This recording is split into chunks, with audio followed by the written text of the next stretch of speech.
Assalamualaikum warahmatullahi wabarakatuh. Waalaikumsalam warahmatullahi wabarakatuh. Alhamdulillah,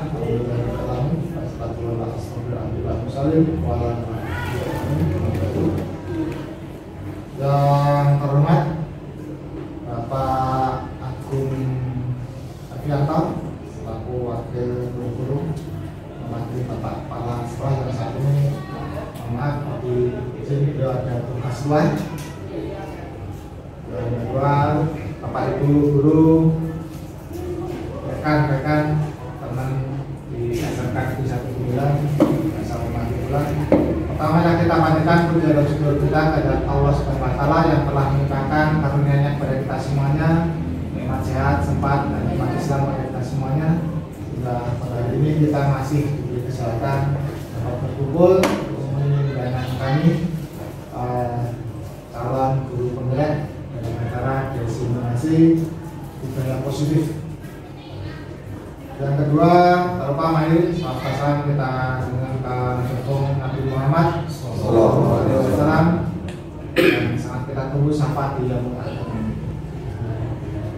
Yang ketiga, saya ucapkan terima kasih kepada Bapak Ibu semuanya yang sudah benar menghadiri undangan kami pada hari ini. Mudah-mudahan menjadi amal ibadah Bapak Ibu semuanya. Bapak Ibu yang saya hormati, sebelum acara kita mulai, saya sampaikan susunan acara pada kegiatan siang hari. Yang pertama yaitu pembukaan, yang kedua sambutan dan arahan dari kepala sekolah yang nanti akan diwakili oleh wakil kepala sekolah bidang kurikulum.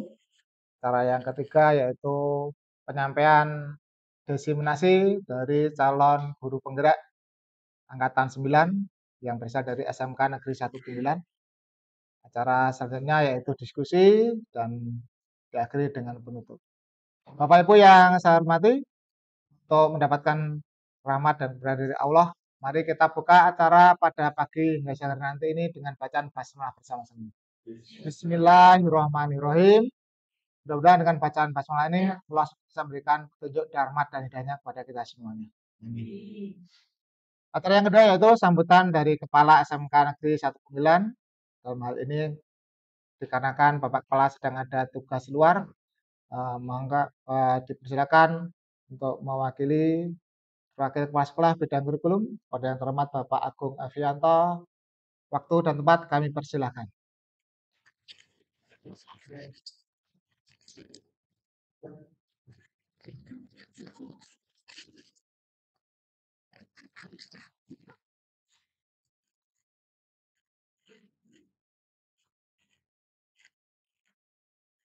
Bismillahirrahmanirrahim. Assalamualaikum warahmatullahi wabarakatuh.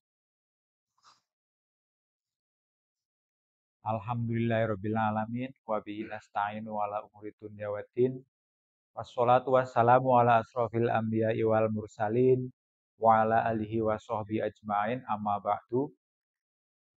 Yang terhormat Bapak Ibu calon guru penggerak angkatan 9 SMK Negeri 1 Punggelan dan Bapak Ibu peserta diseminasi dari program guru penggerak. Pertama-tama marilah kita senantiasa memanjatkan puja dan puji syukur kita kehadirat Allah Subhanahu wa taala yang telah melimpahkan banyak sekali kenikmatan pada kita, salah satunya adalah kenikmatan sehat walafiat. Sehingga pada kesempatan pagi hari ini kita masih dapat berkumpul di ruangan ini dalam kegiatan diseminasi tentang budaya positif. Sholawat beserta salam semoga tetap tercurah pada junjungan kita Nabi besar Muhammad Shallallahu Alaihi Wasallam yang selalu kita nantikan syafaatnya kelak di Yaumul Kiamah. Bapak Ibu yang kami hormati, izinkan kami mewakili Bapak Kepala Sekolah yang sedang ada kegiatan di luar yang tidak bisa ditinggalkan untuk memberikan sedikit sambutan. Yang pertama kami mengucapkan selamat pada Bapak Ibu calon guru penggerak angkatan 9 yang sudah menyelenggarakan kegiatan diseminasi untuk budaya positif. Mudah-mudahan apa yang sudah didapatkan dari pelatihan guru penggerak selama 2 bulan ini nanti bisa bagikan kepada teman-teman semuanya, khususnya yang ada di SMK Negeri 1 Punggelan. Terus berikutnya kami mengucapkan terima kasih juga untuk Bapak Ibu peserta diseminasi ini. Mudah-mudahan pada pagi hari ini kita mendapatkan banyak ilmu-ilmu yang baru dari para guru yang sudah mengikuti diklat calon guru penggerak ini. Mudah-mudahan kegiatan ini, kegiatan diseminasi ini nanti membawa banyak manfaat untuk sekolah dan juga untuk Bapak Ibu guru semua, dan juga bermanfaat untuk anak-anak didik kita semua, dan intinya bermanfaat juga untuk perkembangan atau kemajuan dunia pendidikan khususnya di Indonesia. Terus yang berikutnya, mudah-mudahan kegiatan ini bisa berjalan lancar dari awal sampai akhir, sehingga apa yang kita dapatkan hari ini bermanfaat untuk kita semua. Mungkin itu yang bisa kami sampaikan untuk acara sambutan ini. Kurang lebihnya mohon maaf yang sebesar-besarnya. Saya akhiri bila bisa bilil haq. Wassalamualaikum warahmatullahi wabarakatuh.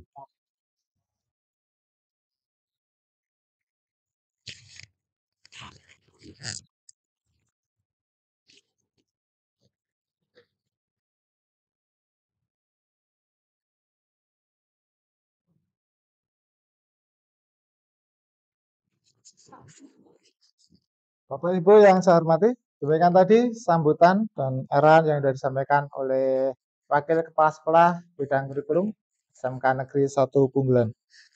Kami aturkan terima kasih kepada Bapak Agung Evianta yang sudah memberikan arahan dan sambutannya untuk kegiatan pada hari ini. Acara selanjutnya yaitu acara diseminasi atau penyampaian materi yang akan disampaikan oleh calon guru penggerak.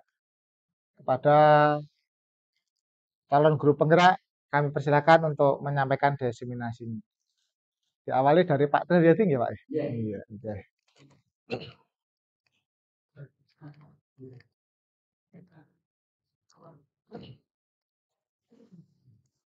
Terima kasih waktu yang diberikan kepada kami.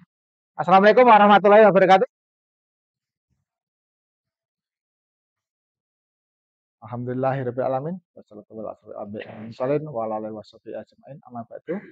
Yang saya hormati Bapak Agung Evianta, Kepala Sekolah Bidang Kurikulum.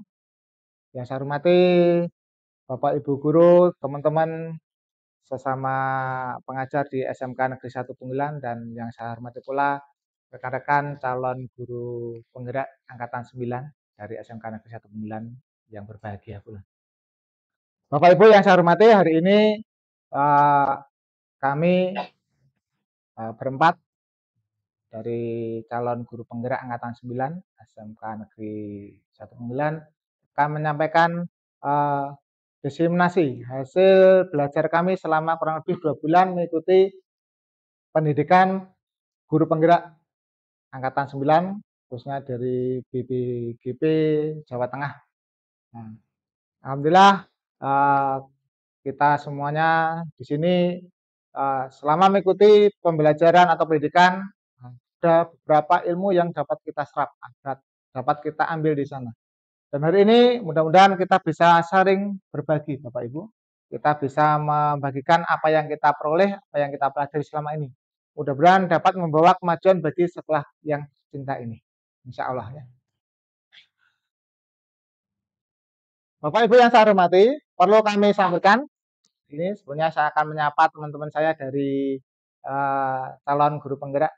Perlu saya sampaikan bahwa dari SMK Negeri 1 Punggelan, nah, untuk angkatan 9 ini, alhamdulillah kemarin yang sudah mengikuti seleksi ada 4 orang calon guru penggerak yang lolos dan masuk dalam program pendidikan guru penggerak.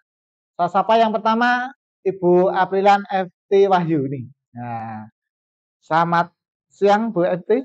Ya, Bu April nggih. Ya, sehat Bu April? Ya, alhamdulillah. Kemudian yang kedua Bapak Gunawan Wibisono.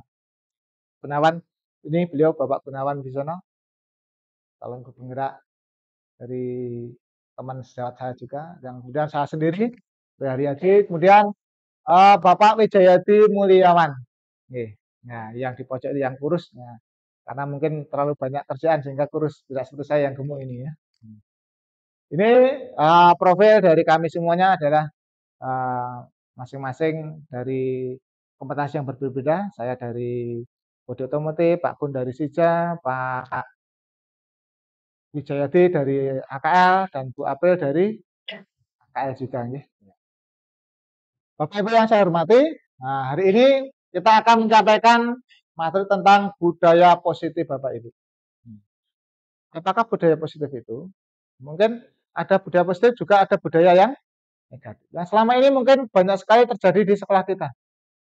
Maka mari kita wujudkan sekolah kita ini untuk memiliki budaya yang positif. Apakah itu budaya positif?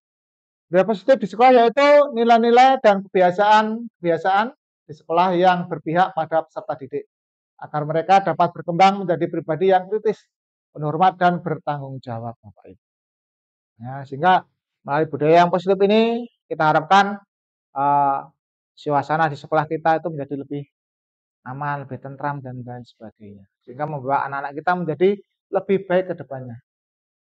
Dan apabila Bapak Ibu menemui hal-hal yang negatif, mari mulai hari ini, mulai sekarang kita evaluasi bareng-bareng. Nah, kita tinggalkan itu semuanya. Yang dulunya ada hal yang negatif masih kita lakukan terhadap anak-anak kita, terhadap lingkungan kita, mari kita sedikit demi sedikit kita rubah menjadi hal-hal yang positif, Bapak Ibu. Mari kita melakukan perubahan paradigma kita, cara berpikir kita, cara memandang kita ke depan. Untuk apa, Bapak Ibu? Untuk membangun budaya yang positif. Sekolah perlu menyediakan lingkungan yang positif, yang aman dan nyaman, agar murid-murid mampu berpikir, tindak, dan menciptakan dengan merdeka, mandiri, dan bertanggung jawab, Bapak Ibu. Jadi kalau kita memiliki lingkungan kita yang aman, yang nyaman, anak-anak akan lebih merdeka dalam mereka berkreasi, dalam mereka mencipta hasil karya kreasi mereka sendiri. Nah, dan mereka akan lebih mandiri, Bapak Ibu. Selanjutnya, disiplin dikaitkan dengan kontrol. Dalam hal ini, kontrol guru sangat penting dalam menghadapi murid. Bagaimana kita mengarahkan anak, bagaimana kita menuntut anak itu menjadi lebih baiknya. Sesuai dengan kodrat anak, sesuai dengan perkembangan zaman yang saat ini sedang berlangsung. Dan luar biasa perkembangan hari ini. Kalau kita tidak arahkan, tidak kontrol dengan bagus, jangan sampai anak-anak itu melenceng dari kodrat yang sesungguhnya. Bapak Ibu, hari ini saya akan mengajak Bapak Ibu untuk bermain sebentar. Ya, Bapak Ibu di sebelah kanan kirinya, mungkin kalau yang bukan mungkin bisa tukeran ya Bapak Ibu. Nah, karena nanti kita bermain peran Bapak Ibu hari ini. Silakan di samping Bapak Ibu dan teman Bapak melakukan kegiatan. Namanya cobalah buka. Nah, ya mungkin Bulia yang sering buka-buka sendiri ya. Nah, kita berperan di sini Bapak Ibu. Nah, enggak apa-apa, kita santai saja, slow saja nggih. Kita sambil berbuka-bukaan. Nah, Bapak Ibu, hormati dulu nggih. Anda dan adalah A. Bapak Ibu, nanti ada yang berperan sebagai A dan berperan sebagai B. Nah, mungkin ditentukan di masing-masing teman Bapak Ibu di samping kanan kirinya, berperan sebagai A atau B. Oke. Anda adalah tugas Anda adalah mengepalkan satu tangan Anda. Coba Anda bayangkan bahwa Anda menyimpan sesuatu yang sangat berharga di dalam kepalan tangan Anda. Nah, ya. Kemudian rekan Anda, ya, Anda menjaga benda tersebut sekuat tenaga. Anda karena begitu pentingnya untuk kepentingan Anda, kepalan tangan Anda tidak dengan mudah untuk melepaskan bukaan. Nah, kalau teman Anda yang B, ya, sudah tentukan yang B yang mana, monggo. Ini akan membujuk jenengan, membujuk saudara, membujuk panjenengan semuanya untuk apa? Untuk membuka dengan cara membujuk, menghardik, mengintimidasi atau memaksa atau mengancam, silakan. Bagaimana caranya? Bapak atau ibu nanti yang berperan sebagai B itu membuka kepalan tangan temannya. Dan teman saudara yang membuka tangan bagaimana berusaha ya mempertahankan itu semuanya. Kan begitu ya? Maka mari kita coba lawan kata ini. Silakan nanti yang B untuk membujuk, menghardik atau mengancam silakan. Kita coba lakukan kegiatan ini. Cobalah buka di atas dengan sudah tentukan Bapak Ibu yang sebagai A siapa, yang B siapa? Ya, wah, Bu dia sudah membuka tangannya, sudah nggak sabar ya. Saya kasih waktu 30 detik, monggo. Setelah itu mari kita diskusi bersama. Ya, nah ya, silakan kita mulai ya. Nah, mau diancam, mau dipaksa silakan. Nah, mau dipaksa, diberitahu paksa silakan. Salah satu nih. Dengan kalimat boleh, dengan aksen boleh silakan. Nah, silakan yang satu jangan mengetahui semua, yang satu ngepal, yang satu membujuk. Ya. Ya, sudah paham Bapak Ibu? Ya, oke, monggo ayo kita mulai. Yang jadi pengepa siapa yang pengepa? Nah, Pak Herman ya. Ini Bu siapa? Bu yang mengepa. Pak Ramadan yang mengepa. Bu Lia mengepa, nggih, Pak. Nah, ya silakan. Kita mulai 30 detik dari sekarang. Bagaimana upaya panjenengan membujuk dia untuk membuka tangannya dan jangan sampai. Nah, silakan, monggo.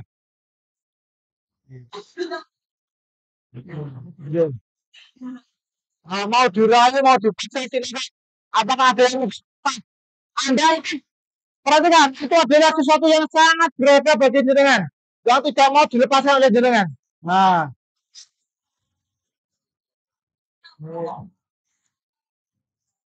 ya, oke, terima kasih cukup Bapak Ibu semuanya. Semuanya. Nah, sekarang kita berdiskusi bareng Bapak Ibu dari permainan yang tadi kita lakukan. Yang pertama, ya, yang bahkan Bulia ya, saya tanya Bulia dulu. Nah, apakah Anda membuka kepala tangan Anda, Bu? Enggak. Ya, mengapa demikian, Bu?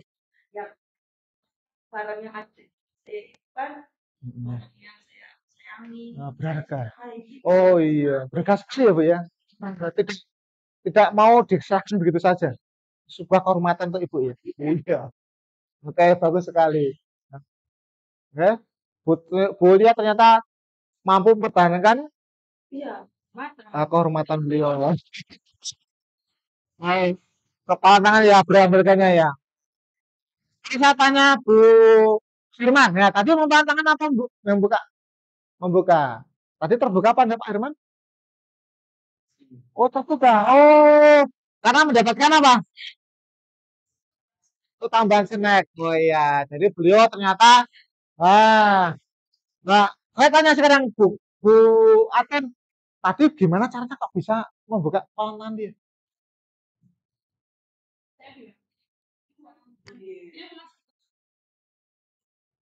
Dia berikan saya enggak. Dia menangis. Oh begitu. Berarti ibu berarti dari dimiliki Mas Herman. Ya ternyata bujuk lain Bu Aten ternyata berat. Ternyata Bu Aton memberikan hal yang lebih berharga daripada apa yang ada di dalam genggaman Mas Firman. Luar biasa. Ini tepuk tangan juga buat Pak Aten. Ya. Nah, sekarang saya pindah ke sana yang pojok. Pak Ramadan tadi sebagai apa?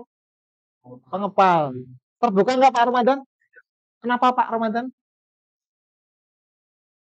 Ini sesuatu yang sangat. Oh ya, termasuk apa? Iman kita harus kita nggak kuat Pak ya. Luar biasa Pak Buran. Tidak mau dibuka begitu saja Pak ya. Tidak mau digoda. Oh, ternyata luar biasa. Jadi saya tidak memberikan begitu saja, cuma Pak ya.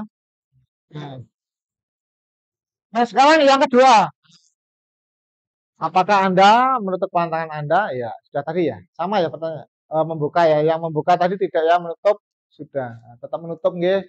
Nah, sekarang Dalam kegiatan ini sesungguhnya siapa yang memegang kendali atau kontrol untuk membuka dan menutup kepala tangan kita? Nah, siapa? Ya, Pak, kita sendiri. Ya. Kenapa, Pak?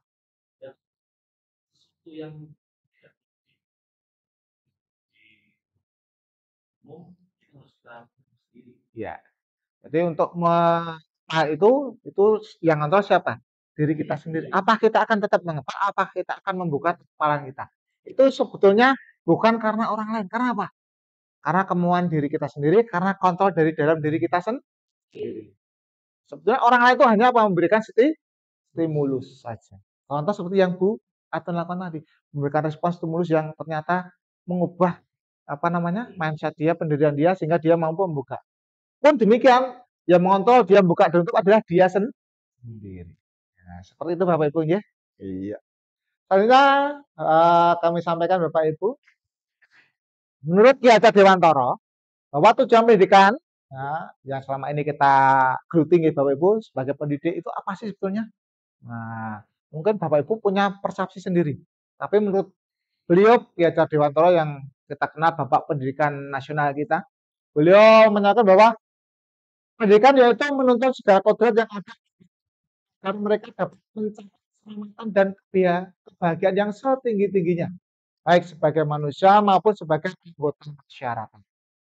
Oleh sebab itu, pendidikan itu hanya dapat menuntun tumbuh atau hidupnya kekuatan kodrat yang ada pada anak-anak agar dapat memperbaiki lakunya, bukan dasarnya. Hidup dan tumbuhnya kekuatan anak, hidup dan tumbuhnya kekuatan kodrat. Tentunya harus sesuai dengan perkembangan zaman hari ini. Jadi Bapak Ibu sebenarnya itu hanya menjadi penuntun saja, mengarahkan anak-anak itu untuk apa? Untuk mencapai kebahagiaan anak-anak itu setinggi-tingginya. Nah, kita tentunya tidak ingin membiarkan anak kita itu jatuh apa? Ke dalam keterpurukan. Maka kita sebagai pendidik harus mampu menuntun anak-anak kita untuk mencapai tujuan akhirnya, Pak Ibu. Nah, Bapak Ibu yang saya hormati, nah kita sendiri, nah seperti yang tadi permainan tadi ya, kita sendiri yang memegang kontrol atas kepala tangan kita. Apakah kita membuka atau menutup kepala tangan kita, itu tergantung pada diri kita masing-masing. Dengan kebutuhan dasar kita saat ini. Contoh tadi, kuliah. Dia begitu merasa berharga sekali sehingga tetap mengontrol dirinya untuk tidak terpengaruh dengan lingkungannya. Terpengaruh dengan bujuk rayunya. Terpengaruh dengan ancaman-ancaman dari luarnya. Sebaliknya dengan Pak Irwan tadi. Dia rela membuka tangannya, kenapa? Nah, dia merasa ada yang lebih baik dari itu semuanya. Nah, ada yang lebih baik dari apa yang dia miliki sekarang ini. Sehingga beliau mampu mengontrol dirinya juga.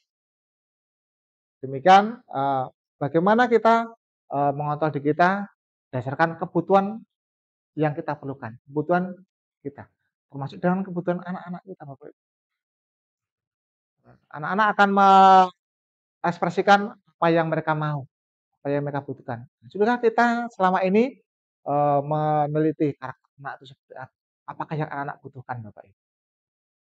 Ya, mari mulai sekarang kita sedikit apa namanya mempelajari kira-kira apa sih yang dibutuhkan mereka, kebutuhan dasar mereka itu apa. Bapak Ibu yang saya hormati, kita lanjutkan lagi. Di sini kami sampaikan ada perubahan paradigma, cara berpikir kita, cara memandang kita, dan teori kontrol, ilusi kontrol. Ilusi itu apa Bu, Bapak? Ilusi, ilusi itu apa? Nah, semacam apa? Bayangan. Nah, semacam apa? Anggapan, ya. Nah, bahwa selama ini seorang guru itu mengontrol murid. Nah, kita berusaha mengontrol murid kita itu, wah, kalau nggak manut nanti apa? Diberi hukum ini. Kalau nggak sesuai dengan apa yang kita inginkan, kita kasih apa? Nilai buruk, misalnya jelek, dan lain sebagainya. Itu mari kita rubah Pak itu. Apakah itu sudah sesuai dengan tuntutan atau belum? Kemudian ilusi bahwa kritik dan membuat orang merasa bersalah, menguatkan karakter. Nah, kita mungkin setiap hari menjumpai anak kita yang mungkin melakukan kesalahan. Terus kita kritik atau kita apa marahi atau kita tegur dengan keras. Apakah itu nanti akan membangun karakter anak? Mari kita mulai berpikir. Dengan membuat vonis atau menjas bahwa anak itu melakukan kesalahan, maka nanti akan membuat anak tersebut memiliki karakter yang lebih kuat. Kemudian ilusi bahwa semua penguatan positif, efektif dan bermanfaat. Yang menurut ibu mungkin positif, nah, apakah nanti akan efektif terhadap anak? Apakah sudah positif bagi anak? Belum tentu Bapak Ibu. Nah, maka cara pandang kita nanti kita harus duduk bareng, kita bangun bareng budaya positif ini, kita komunikasikan dengan teman-teman kita, komunikasikan dengan anak-anak kita, membangun budaya yang positif yang kita sepakati bersama.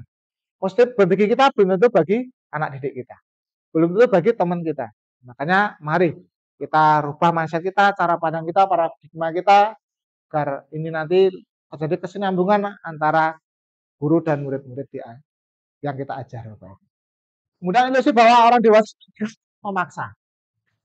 Nah, ini biasanya ya. Nah, kayak misalnya Pak Didit ini bajunya kan gede ya, bisa. Nah, ini kan punya otoritas, punya power. Nah, ini bisa memaksa. Nah, itu kan biasanya seperti itu Bapak.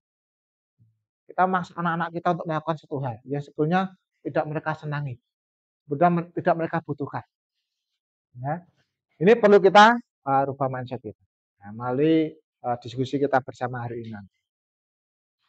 Bapak Ibu, selanjutnya saya sampaikan sedikit contoh-contoh perubahan paradigma stimulus, antara stimulus respon dan teori kontrol. Siapa sungguh yang memiliki kontrol Bapak Ibu? Anak. Nah, atau kita? Nah, anak ya. Iya. Nah, contoh ini stimulus respon Bapak Ibu. Kita mencoba mengubah agar orang berpandangan sama seperti kita. Ya. Kita berpikiran bahwa orang-orang itu nanti bisa sesuai dengan pemahaman kita, sesama dengan persepsi kita. Apakah seperti itu? Tentunya tidak semua orang bisa seperti itu Bapak Ibu. Mari kita sesuaikan dengan kontrol kita. Kita harusnya berusaha memahami pandangan orang lain itu terhadap dunia. Ada pandangan lain terhadap apa yang cara pandang kita. Sudut pandang yang berbeda bisa menghasilkan cara pandang yang beda. Jadi kita tidak bisa memaksakan kehendak kita. Berarti buruk dilihat sebagai suatu kesalahan. Mungkin kenapa anak-anak itu melakukan suatu perilaku yang menurut kita buruk Bapak Ibu? Ya. Apakah itu nanti akan membuat mereka menjadi tidak sukses? Kadang ada anak yang cerewet di kelas. Ya. Terus kita menganggap itu adalah suatu hal yang buruk. Padahal anak-anak itu perlu kita arahkan. Nah, ternyata dia memiliki kemampuan verbal yang bagus. Kita arahkan melalui pembelajaran kita, misalnya melalui diskusi. Anak-anak akan mengembangkan percaya diri mereka dan lain sebagainya. Kalau kita katakan bahwa semua perilaku yang mereka lakukan itu adalah memiliki tujuan. Kita bisa gali perilaku anak itu apakah ada maksud atau tujuan mereka dan lain sebagainya. Nah, ada stimulus orang lain bisa mengontrol saya. Contoh sederhana tadi, bisa mengontrol Bapak Ibu tadi, tidak semuanya bisa mengontrol. Hanya sebagian kecil yang mampu mengontrol atau itu pun hanya memberikan stimulus. Tapi pengontrolnya adalah diri kita masing-masing. Nah, itu artinya apa? Bahwa hanya Anda yang bisa mengontrol diri Anda sendiri. Itu yang perlu kita cermati. Tentunya kita mengarahkan anak-anak, ternyata anak-anak banyak yang tidak senang misalnya. Mereka akan melakukan apa yang mereka mau sendiri. Sesuai dengan minat mereka, bakat mereka, dan lain sebagainya. Dan selanjutnya Bapak Ibu, ini sementara karena materi ini cukup banyak. Kita akan lanjutkan diskusi dengan penampil dari calon guru penggerak yang lain. Setelah ini sedikit contoh-contoh tadi. Nah, stimulus respon yang perlu kita garis bawahi di sini adalah kita mendidik anak. Nah, kita tidak bisa memaksakan apa yang kita mau. Apa yang kita berusaha untuk mengontrol mereka ternyata ini salah Bapak Ibu. Mari kita ubah mindset kita. Mari kita coba merubah paradigma kita. Yang selanjutnya akan dilanjutkan oleh teman saya, Bapak Gunawan Wibisono, untuk menyampaikan materinya, dan nanti akan lebih jelas mengenai kegiatan kita selanjutnya. Kepada beliau, Bapak Gunawan Wibisono, selaku calon guru penggerak juga dari angkatan 9 SMK Negeri 1 Punggelan, kami persilakan. Mari kita beri aplaus untuk Pak Gunawan Wibisono. Mungkin demikian yang dapat saya sampaikan. Nanti kita akan sambung lagi dalam sesi diskusi kita nanti. Terima kasih. Assalamualaikum warahmatullahi wabarakatuh.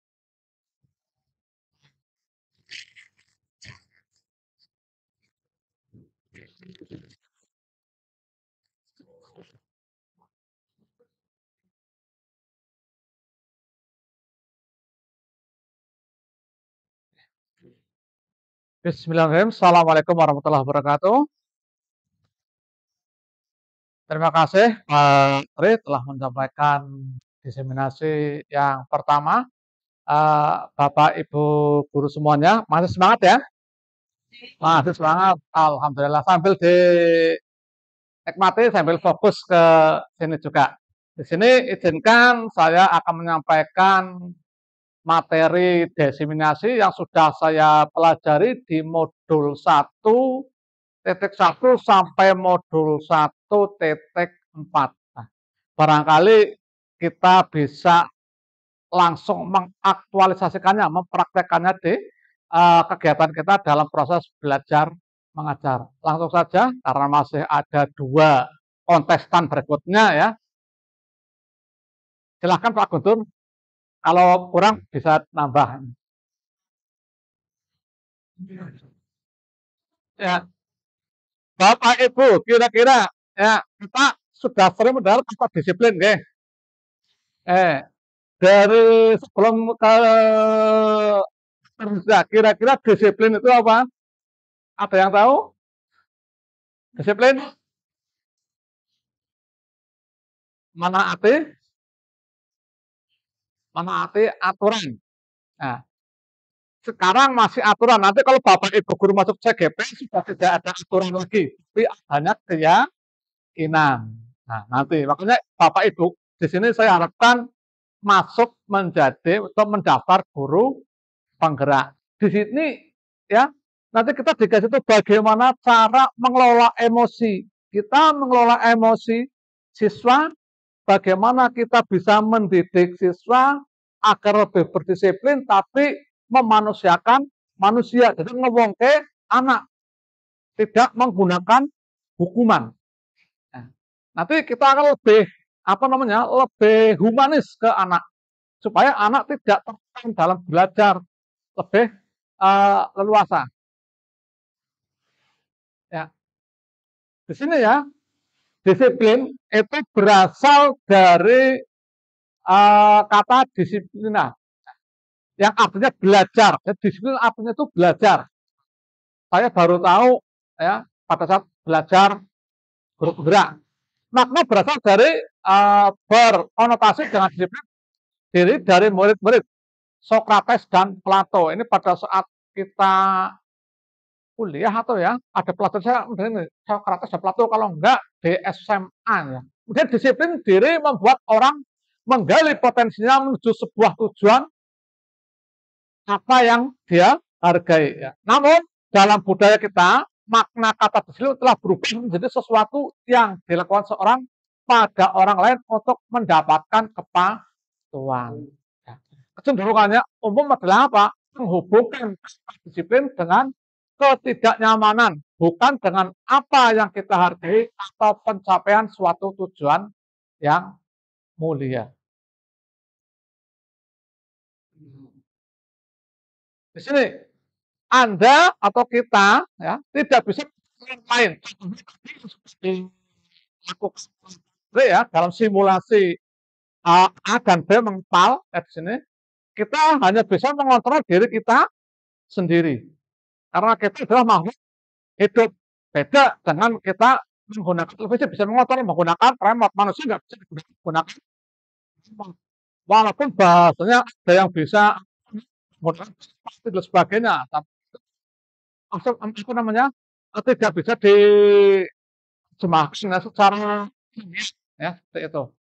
Disiplin di sini adalah perintah diri sendiri dalam kontrol dan menguasai diri untuk memilih tindakan yang mengacu pada nilai-nilai yang kita hargai dengan penuh tanggung jawab, ya, tanpa perintah orang lain. Contohnya tadi suruh membuka nggak mau kan. Jadi kan apa namanya, kita untuk diri sendiri ada terbuka dalam otak, hati otak menjadi satu. Kalau di sini pikir enggak dibuka ya enggak. Kalau hatinya otaknya satu pikir tidak dibuka ya enggak. Jadi orang lain memerintah di samping, ya, misalkan diancam, dirayu, kalau hati kita saya nggak akan membuka ya, tidak akan terbuka.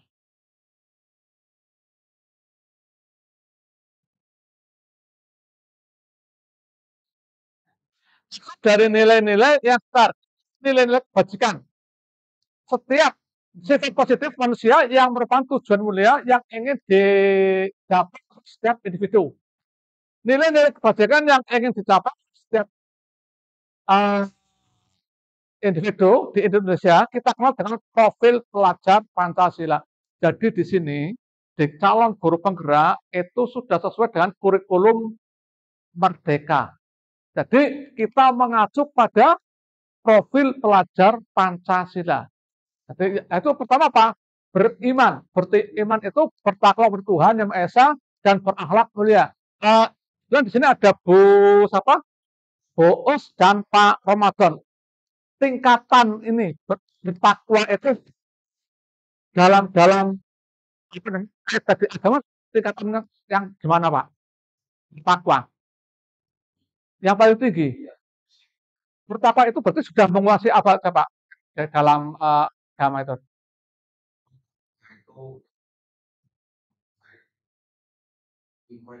Tentang iman.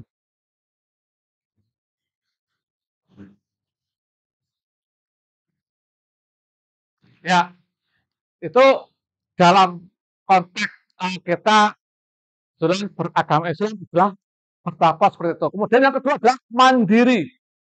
Kemudian bernalar kritis. Nah, di sini ya, mandiri itu dalam arti nanti siswa ya bisa berpikir mengerjakan sesuatu ya tanpa tergantung dengan orang lain.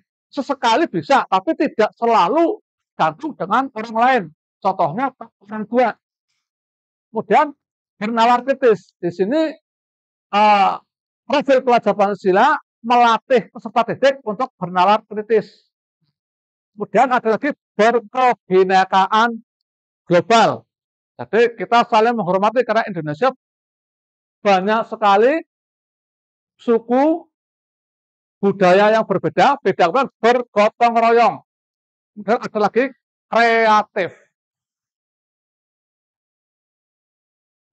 Nah, di sini ada teori motivasi perilaku manusia. Misalkan ini ya, kita sekarang sebentar lagi akan ada supervisi.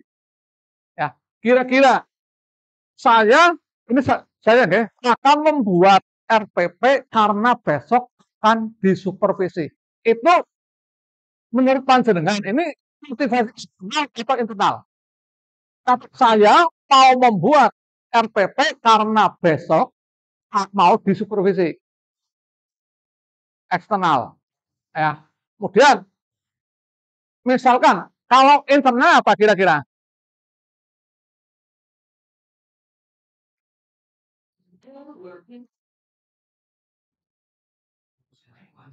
Ya, betul. Sama halnya dengan misalkan ya kita ya sebagai guru berangkat jam 7.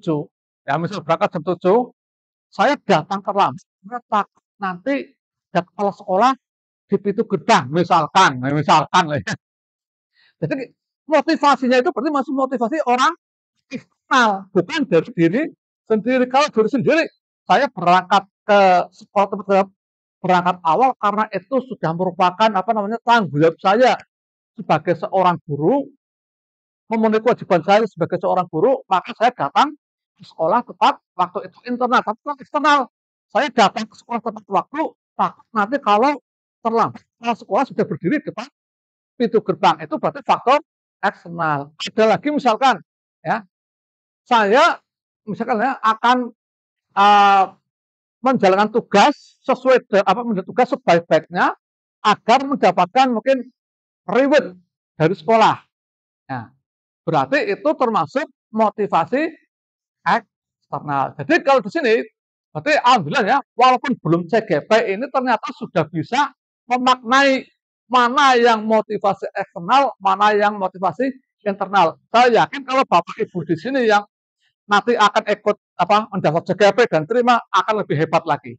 Ya, saya harapkan panjenengan nanti mendaftar CGP masih ada 3 hari, 2 hari, ya. Dan saya doakan yang mendaftar lulus. Ya. Kemudian di sini ya motivasi internal adalah untuk menghargai diri sendiri. Ya. Contohnya saya akan menjadi orang yang seperti apa bilang saya melakukannya. Contohnya tadi ya, saya akan berangkat ke sekolah sesuai dengan waktu karena saya ingin melaksanakan tugas sebaik-baiknya tanpa ada motivasi dari pihak yang lain. Nah, di sini kebutuhan dasar manusia. Ternyata kebutuhan dasar manusia, ya, secara garis besarnya itu ada cinta dan kasih sayang, penguasaan, kesenangan, dan kebebasan. Nanti kita bisa praktek di sini. Contohnya, ini ada Ibu Ani, guru kelas 5 SD, ya, Pelita Hati Punggelan, sedang bingung menghadapi ulah salah satu murid di kelasnya. Contohnya namanya Agus. Beberapa anak telah datang dan mengeluhkan Agus yang seringkali meminta bekal makan siang mereka dengan paksa. Satu anak tidak membawa bekal, minta ke teman yang lain dengan paksa. Jika Anda seorang guru di kelas menghadapi suasana situasi seperti itu, apa yang akan kita lakukan? Kira-kira ada anak kita satu kelas, nama si Agus, orang tidak membawa makan, tapi dia minta ke temannya ambil coba, mungkin dipaksa. Tindakan panjenengan gimana kira-kira? Ya. Ya.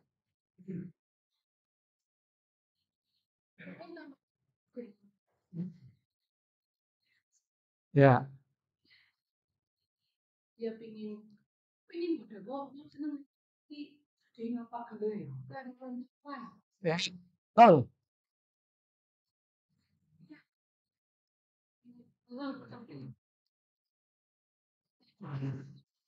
Ya. Ya. Oh, perasaan berarti ya.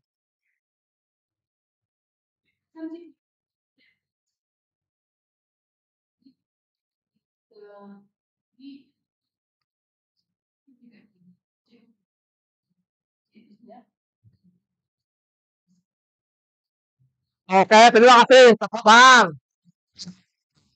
Oke, kita mari bahas di sini ya, di slide ini. Nah, dalam konteks penerapan disiplin positif, Ibu Ani sebaiknya mencari tahu alasan diobservasi kata Bu Umi. Ya. Dan kita, ayo Bu Es, Bu Atun ya. Di sini Ibu Atun ya mencari tahu alasan melakukan tindakan observasi. Ya, kebutuhan mana yang sedang dipenuhi oleh Agus. Ini perlu garis bawah ya. Apabila jawaban Agus, terus kamu sih ngapain ambil makan temannya? Nah, jawabannya Agus itu ya karena ia lapar dan orang tuanya tidak membawa makan siang. Berarti dia butuhnya apa? Untuk survival. Kebutuhannya untuk bertahan hidup. Orang dewe sangu nawang tuane. Berarti tindakan kita setelah itu kita juga bisa berkomunikasi dengan orang tua. Kenapa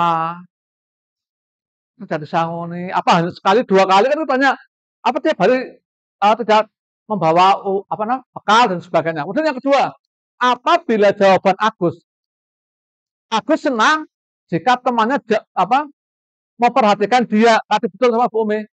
Dia ingin diperhatikan caper, ya, berarti dia butuh apa?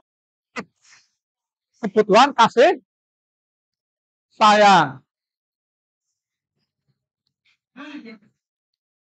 Kemudian apabila Agus menjawab, dia merasa hebat karena temannya jadi takut sama dia. Berarti di sini kebutuhan yang dibutuhkan oleh Agus adalah pengakuan dan atas kemampuannya yang diakui. Dan selanjutnya apabila Agus menjawab, dia merasa bosan dengan bekal yang dibawakan oleh ibunya. Berarti dia butuh kebebasan. Nah, butuh kebebasan. Selanjutnya, jika Agus menjawab, karena iseng saja Bu. Nah, dia menikmati ekspresi wajah temannya yang kesal karena diambil makanannya. Kebutuhannya adalah untuk kesenangan. Senang ledek, dia pengen senang. Di rumah itu mungkin kurang bahagia mungkin anak-anak. Makanya di sekolah kita bahagia murid-murid kita. Oke, demikian tadi materi disiplin positif yang sudah saya sampaikan. Kiranya jika ada salah saya mohon maaf yang sebesar-besarnya. Dan saya terima kasih kepada rekan-rekan guru semuanya telah mengikuti diseminasi kali ini. Untuk selanjutnya kami persilakan rekan saya Bapak Wijayadi Mulyawan untuk presentasi materi selanjutnya. Dan saya akhiri wabillahi taufiq. Assalamualaikum warahmatullahi wabarakatuh.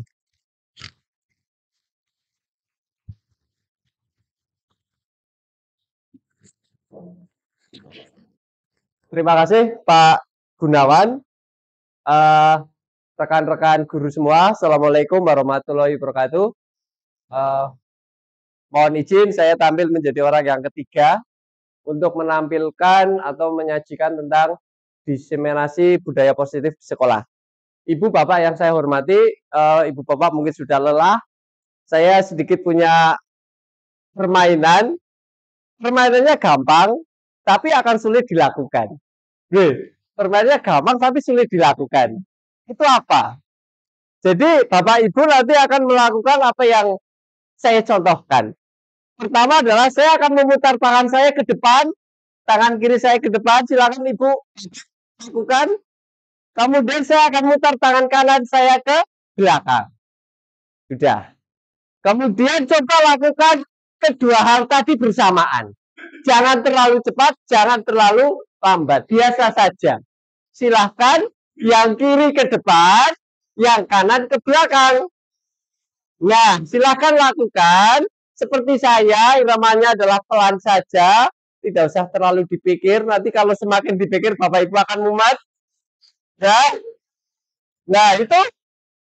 Nah, yang bisa siapa? Pak Hermanto kelihatannya bisa, tapi tidak natural gerakannya belum. Jadi biasa aja, ini ke depan, ini ke belakang. Ya, lakukan aja pelan-pelan. Nah, susah ya? Nah, coba Pak Ramadan. Yang kiri ke depan, yang kiri ke depan, yang kanan ke belakang. Berbarengan. Susah ya? Nah, itu adalah menandakan bahwa kita dalam mengontrol diri kita itu juga kadang-kadang merasa kesulitan. Itu. Ya, bagaimana kita mengontrol orang lain? Seperti itu. Orang lain juga kadang-kadang tidak mau dikontrol oleh diri kita sendiri. Nah, materi saya ini untuk materi berikutnya itu terkait dengan 5 posisi kontrol guru. Bapak Ibu guru semua pasti pernah melakukan 5 hal ini.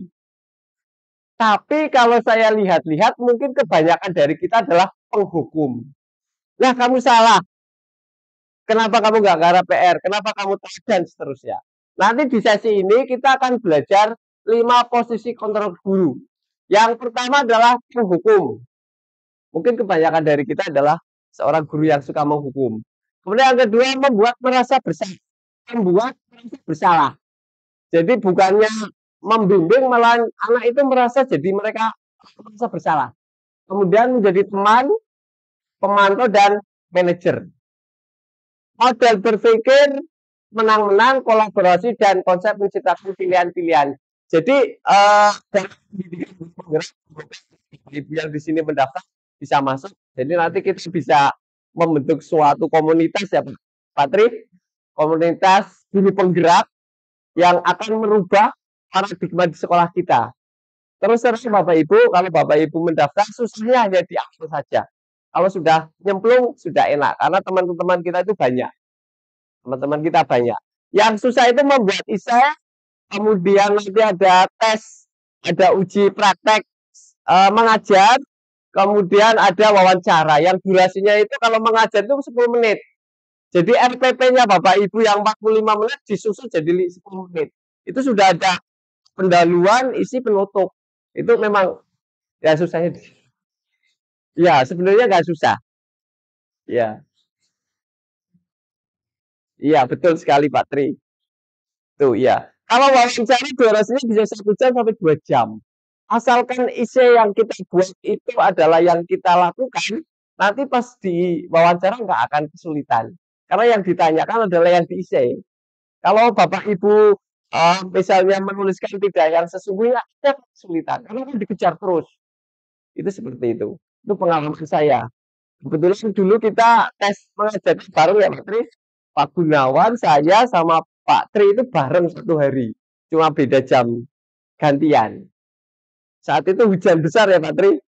Iya, suaranya tidak terdengar, tapi alhamdulillah lolos. Jadi nanti kalau Bapak Ibu lulus yang ISE, nanti kemudian dipanggil lagi untuk tes wawancara sama tes mengajar. Kalau sudah 2 tes itu langsung masuk ke pendidikan. Itu seperti itu. Bapak Ibu, kita lanjutkan. Kita akan melihat slide berikutnya. Apa sih 5 posisi kontrol sebagai penghukum, pembuat merasa bersalah, teman, pemantau, dan manajer. Kita akan lihat. Ini seperti ini Bapak Ibu. 5 posisi kontrol itu saya akan mencontohkan tentang guru sebagai penghukum. Biasanya akan menghardik, menunjuk-nunjuk, menyakiti, menyindir. Kebanyakan dari kita ya banyak yang sering melakukan itu. Kalau pembuat orang merasa bersalah diceramai, seharusnya gini itu kecewa sama kamu Bapak itu berarti membuat orang merasa bersalah. Kemudian membuat dirinya jadi nggak apa-apa lah kamu melakukan itu seperti itu. Kemudian ada pemantau biasanya menghitung dan mengukur.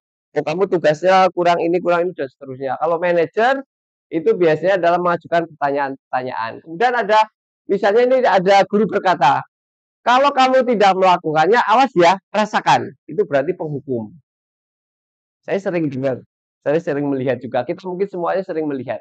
Kemudian guru berkata seperti ini, seharusnya kamu sudah tahu, ibu lelah sekali mengatakannya, ibu stres karena tindakanmu seperti itu. Itu akan balik dengan kita berkata seperti itu, anak akan merasa bersalah. Kemudian ada lagi teman, ayolah lakukan demi ibu. Kita kan kadang seperti ini ya, ayo lakukan demi bapak. Masa kamu tidak mau? Ingat tidak ibu pernah bantu apa gitu misalnya. Kemudian kalau pemantau apa peraturannya, jadi dibalikin lagi ke peraturan sekolah yang berlaku. Kemudian kalau yang manajer apa yang kita yakini, apa yang bisa kamu kerjakan untuk memperbaiki masalah ini. Jadi kalau manajer itu lebih dibalikan ke anak, kira-kira masalah yang mereka hadapi itu solusi dari anak itu apa gitu. Jadi kita hanya mengarahkan saja. Kemudian hasilnya apa? Anak yang dilakukan kontrol dari luar dari guru ya sebagai penghukum biasanya akan memberontak. Menyatakan orang lain itu berbohong. Itu biasanya kayak gitu. Jadi kalau kita sering memberi hukuman sama anak, nanti anak kita akan memberontak. Kemudian pembuat orang merasa bersalah, akhirnya menyembunyikan, menyangkal berbohong. Biasanya itu akan membuat sangkalan-sangkalan kayak gitu. Kemudian kalau sebagai teman, ketergantungan. Jadi kita sebagai guru, kemudian dekat sama anak, sebagai teman, jangan terlalu dekat. Karena begitu kita tidak ada, anak akan tergantung sama diri kita. Contohnya misalnya, ya kayak guru sebagai pelindung. Misalnya lah, ada Pak Didit, nanti masalah semuanya akan beres, kayak gitu. Kadang ada anak yang menggantungkan sama guru. Pak Didi nggak pernah marah-marah kalau ada tugas PR nggak pernah dikerjakan juga nggak apa-apa. Itu misalnya kayak. Kemudian dari sisi murid akan berkata, biarkan saja nanti juga marah-marah lagi. Seperti itu kalau dihukum. Kalau ada anak yang dilakukan treatment kontrol sebagai penghukum, biasanya anak akan berbicara, biarkan saja nanti juga akan marah-marah lagi kan kayak gitu, karena akan ngapali. Kemudian orang pembuat orang merasa bersalah, maafkan saya, itu biasanya dari sisi murid seperti itu. Kemudian dari teman, saya pikir bapak ibu teman saya, ternyata begitu, itu seperti itu. Kalau sebagai teman. Kemudian kalau sebagai pemantau, berapa banyak bintang yang saya harus peroleh, berapa halaman yang harus saya tulis, itu seperti itu. Karena kalau pemantau itu guru akan mengamati apa yang dilakukan oleh siswa. Dalam hal ini biasanya kalau tugas, PR atau pekerjaan soal-soal tertentu yang dimintakan oleh guru tidak selesai, biasanya akan dipantau oleh guru. Kemudian kalau sebagai manajer, bagaimana caranya saya bisa memperbaiki keadaan? Dampaknya apa? Kalau seorang guru melakukan kontrol sebagai penghukum, mengulangi kesalahan. Jadi anak cenderung akan melakukan kesalahan-kesalahan yang sama. Kemudian kalau pembuat orang merasa bersalah, rendah diri. Muridnya akan rendah diri. Kemudian teman lemah tidak mandiri tergantung. Betul. Karena anak itu akan sangat tergantung dengan gurunya. Karena dia merasa ada yang melindungi. Kemudian pemantau menitik beratkan pada sanksi atau hadiah untuk dirinya. Kemudian yang terakhir manajer adalah mengevaluasi. Ibu bapak yang saya hormati, ini dari 5 kontrol ini, kalau di pendidikan guru penggerak, itu yang paling ditekankan untuk dihindari adalah penghukum dan pembuat orang merasa bersalah. Itu jangan sampai dilakukan. Yang boleh dilakukan itu sebagai teman, pemantau, dan manajer. Kalau yang paling ideal kita adalah berlaku sebagai manajer. Tapi manajer pun nanti dalam prakteknya akan bisa menjadi teman dan pemantau. Tapi sekali lagi penghukum dan pembuat orang merasa bersalah dilarang untuk dipraktekkan. Jadi ibu bapak kalau belajar di guru penggerak nggak boleh lagi marah-marah. Karena apa yang dilakukan siswa itu pasti punya alasan. Betul ya Pak Tri? Betul. Jadi apa yang dilakukan siswa pasti punya alasan. Tadi di materinya Pak Gunawan kan disebutkan, semua itu ada tujuan. Jadi kita melakukan apa pasti ada tujuan. Itu seperti itu. Berikutnya, nah ini ada sebuah contoh pernyataan dan siapa yang mengatakan. Jika ada kata-kata, saya kecewa sekali dengan kamu, berarti itu adalah sebagai ungkapan dari pembuat orang merasa bersalah. Ini gurunya ini yang bilang, saya kecewa sekali dengan kamu. Berarti itu pembuat orang merasa bersalah. Itu seperti itu. Kamu tidak pernah benar melakukannya, berarti penghukum. Itu kayak gitu. Ini yang biasa saya dengar seperti itu. Ayolah lakukan demi ibu atau bapak. Nah, ini berarti teman. Ya, ayo lakukan demi ibu atau bapak. Kemudian yang keempat, apakah kamu mau mendapatkan stiker bintang hari ini? Pemantau. Ini biasanya di reward ya, reward and punishment itu ada bintang. Kalau bisa melakukan apa dikasih bintang. Jadi dia melakukan sesuatu itu karena pengen dapat bintang.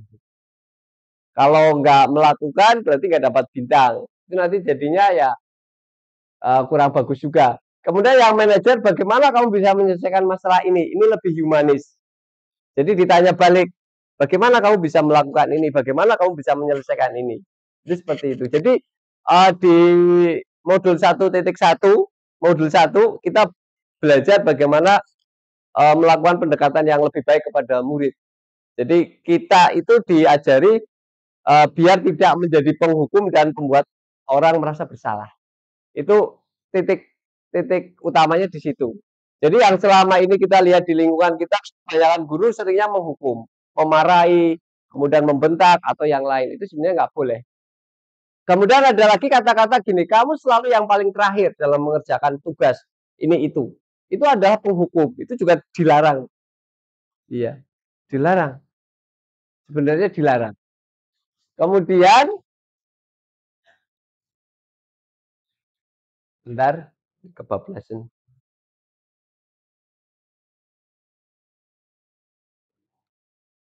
Ini Bapak Ibu, tadi sebelum ini ada yang apa? Lingkaran.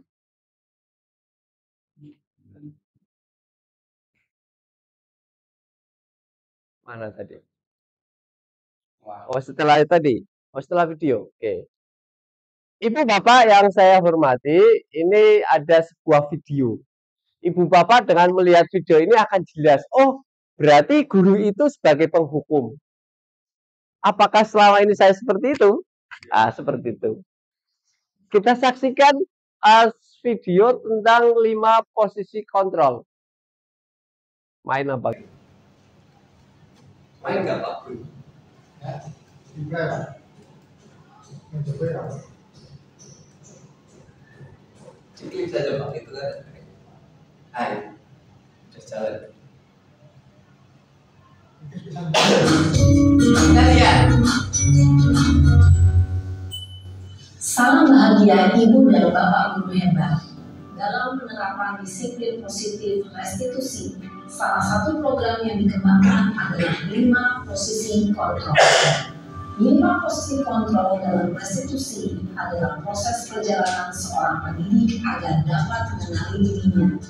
Pada video kali ini, kita akan membahas tentang 5 posisi kontrol yang dikembangkan oleh Diane Dawson dan contoh penerapannya.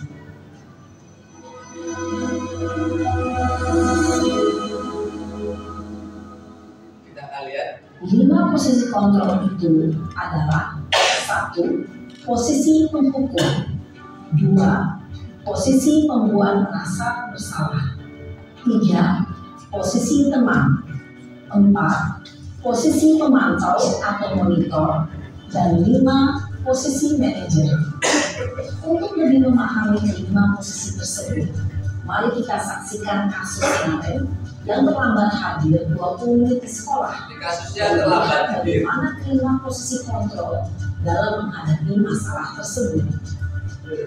Ini adalah posisi penghukum, kasusnya ada anak telat 20 menit. Iya, yang biasanya. Wih, nanti kita lihat. Wih,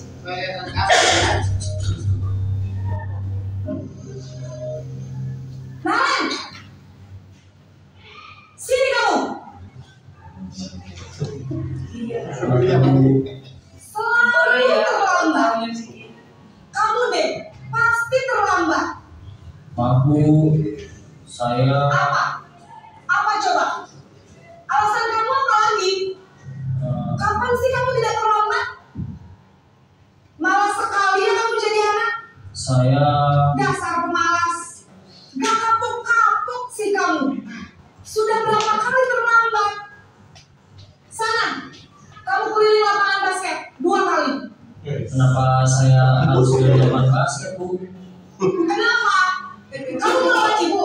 Berani-beraninya jawab. Sudah terlambat, masih berani jawab pula. Sekarang keliling lapangan basket 5 kali sekalian. Biar kapok. Cepat. Pergi sana ke lapangan basket. ini adalah contoh dari Posisi penghukum biasanya berbicara dengan nada tinggi, Nah, ciri-cirinya ini. menunjuk-nunjuk, menyakiti, Membentak. dan menyindir. Hukuman bisa berupa fisik maupun psikis. Ibu dan Bapak guru hebat, dampak yang terjadi pada murid ketika guru berada pada posisi penghukum adalah murid cenderung akan memberontak, bahkan menyimpan dendam. Yang kedua, dengan kasus yang sama.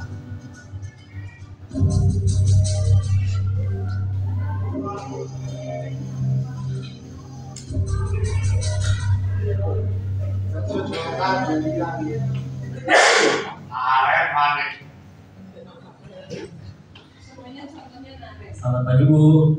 Naren. Kamu kenapa terlambat lagi, nak? Ya Tuhan, Naren. Kamu senang ya bikin ibu susah ya?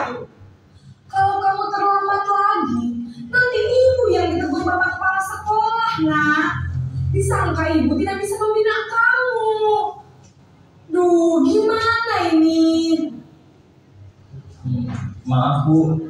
Duh, Gusti Naren. Kamu suka ya kalau ibu ditegur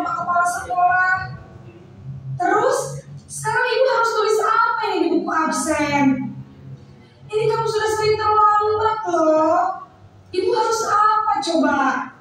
Maaf Bu, maaf sekali. Ya sudah, lain kali jangan bikin ibu susah lagi ya nak ya.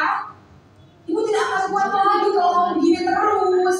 Bisa jantungan kalau ibu tegur bapak kepala sekolah. Sana cepat ke kelas. Maaf ya Bu, maaf sekali. Posisi membuat rasa bersalah, berbicara dengan nada tenang, cenderung lembut. Namun kata-kata yang diutarakan membuat murid merasa menjadi orang yang gagal. Memandang buruk dirinya sendiri, merasa tidak berharga, dan tidak sanggup membahagiakan orang lain. Ketika guru mengambil posisi pembuat rasa bersalah, murid akan menganggap dirinya yang bersalah dan ia akan menyimpan emosi negatif tersebut di dalam dirinya.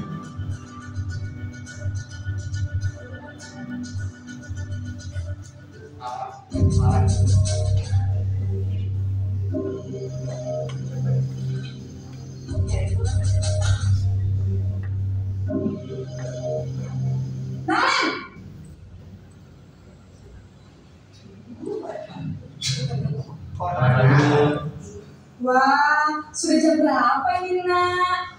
Lambat lagi ya sayang. Iya Bu.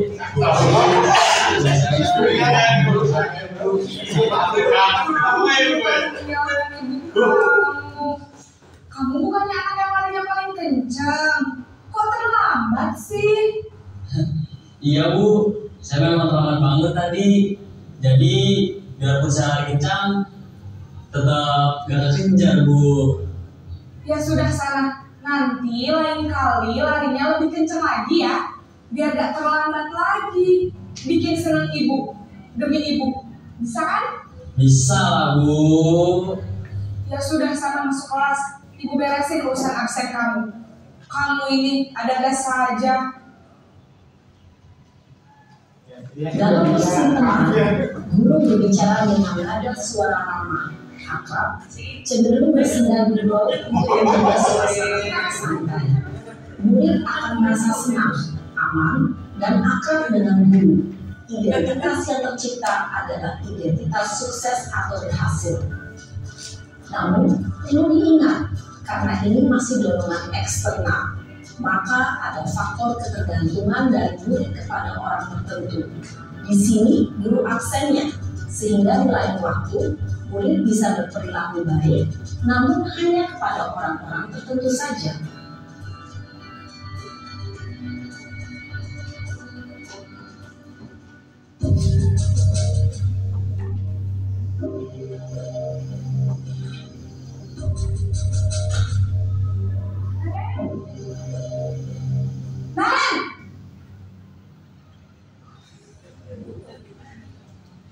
Selamat pagi Bu. Naren, apa peraturan sekolah kita tentang jam berapa kita harus masuk sekolah nak? Kita harus di sekolah jam 7 Bu. Iya betul, sekarang sudah jam 7.20. Naren sudah tahu konsekuensinya jika terlambat hadir. Paham Bu. Saya harus tinggal kelas pas jam istirahat selama 20 menit. Iya benar, konsekuensinya demikian.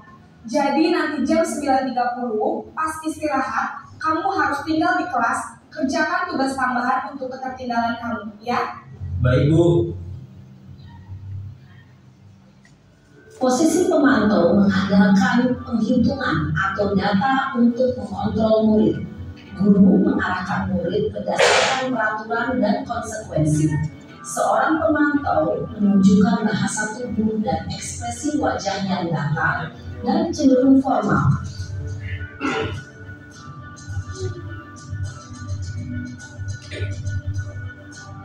Ini yang diharapkan adalah posisi manajer. Bapak bisa belajar dari video ini. Yang paling ideal adalah posisi manajer. Ibu dia yang sering menghadapi anak-anak yang sering telat. Oh. Selamat pagi Bu. Selamat pagi Naren. Maaf Bu, saya terlambat. Iya, sekolah masuknya jam 7, sekarang sudah jam 7.20. Jadi sekarang bagaimana nih Naren? Maaf Bu, saya lupa setel alarm saya semalam. Baiklah, menurut kamu, keyakinan sekolah yang mana yang perlu kamu tingkatkan? Menghargai diri sendiri dan orang lain mungkin ya Bu. Setuju. Jadi, apakah Naren meyakini prinsip saling menghormati tersebut? Iya Bu, saya meyakininya. Apakah Naren bersedia memperbaiki masalah keterlambatan ini? Bersedia Bu. Bagaimana kalau memperbaiki masalah keterlambatan ini? Saya akan coba untuk tidak lupa menyetel alarm saya Bu. Baik, kalau Naren lupa menyetel alarm di rumah, ada orang yang kira-kira bisa bantu mengingatkan tidak? Ada Bu, kakak saya, Kak Emma. Ada lagi selain Kak Emma? Selain Kak Emma, ada ibu saya. Baik, jadi yang mengingatkan Naren adalah Kak Emma dan ibu kamu ya? Kira-kira akan mulai set alarm kapan nih Naren? Setelah pulang sekolah, akan segera saya lakukan. Baik, jadi Naren akan setel alarm untuk bangun besok pagi dan akan diingatkan oleh kakak dan ibunda Naren ya. Ada lagi yang mungkin perlu dilakukan Naren agar tidak terlambat bangun lagi? Tidak ada Bu. Baik Naren, terima kasih untuk kerjasama kamu. Sekarang kamu perlu kembali ke kelas untuk belajar. Baik Bu, terima kasih. Posisi manajer adalah posisi kontrol yang disarankan untuk membimbing murid memiliki sikap disiplin yang positif, yaitu murid yang mandiri, bertanggung jawab, dan dapat memecahkan masalah. Tujuan dari posisi ini adalah agar murid dapat berefleksi atas tindakannya. Guru akan dengan terus memberikan pertanyaan-pertanyaan bermakna, sehingga membuat murid dapat belajar dari kesalahannya dan mencari sebuah solusi untuk menyelesaikannya. Ibu dan Bapak guru hebat, setelah mengamati adegan kelima posisi kontrol tadi, kira-kira posisi mana yang paling ideal? Posisi mana yang dapat menunjang motivasi intrinsik murid? Ya, tentu posisi manajer. Posisi ini memang posisi ideal yang ingin dituju setiap pendidik. Pada posisi inilah, guru dapat menerapkan disiplin positif yang berpihak pada murid, yang memerdekakan murid. Perjalanan seorang pendidik tentunya tidak mudah untuk sampai pada posisi seorang manajer.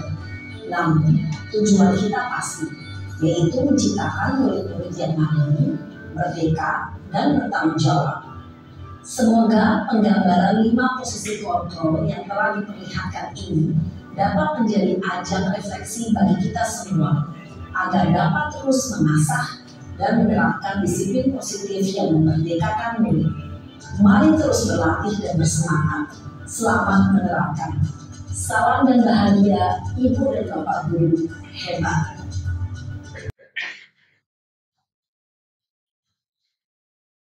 Begitu Bapak Ibu, tadi sudah melihat video tentang 5 kontrol.